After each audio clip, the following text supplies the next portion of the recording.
This is my art now, and this was my art 1 year ago. What helped me to improve? Let me show you. Start simple by breaking things down into shapes.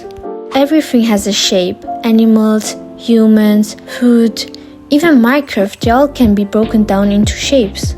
Get your reference, look at it, scan it, analyze it, and break it down in your head or on your art program. After that, sketch it out and remember, ignore the details, they vanish, they do not exist. Your sketch matters. If the proportions are wrong at the start, then you will have mistakes at the end too. That's why sketches should be simple and clean with no details, so you can correct it easily and fast.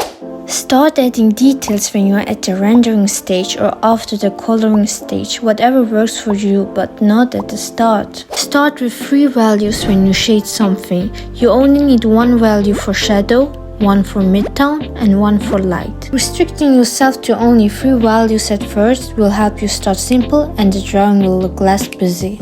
Through only 3 values, you can already tell what it's supposed to be. If a woman covered with fabric came up your mind, then you are correct. For shadow, I always choose the darkest color, and for light, I choose the almost lightest. I don't choose the lightest color at first for light because after that I will add 2 more values.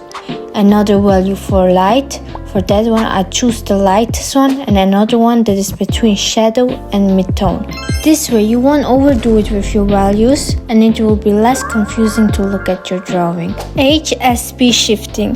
HSB stands for hue, saturation and brightness. If you shade by only shifting the brightness, basically value, it looks lifeless. If you shade by only shifting the hue, it looks flat.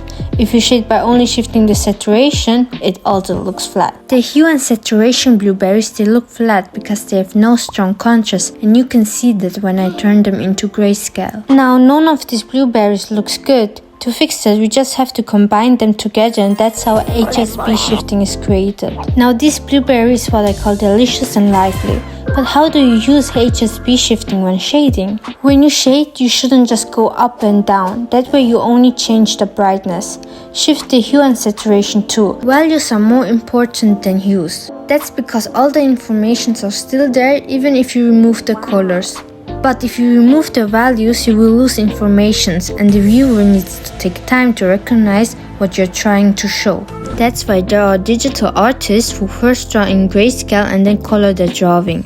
If you don't like drawing first in grayscale and then coloring it, then change your drawing time to time to grayscale and see if the contrast is low or high.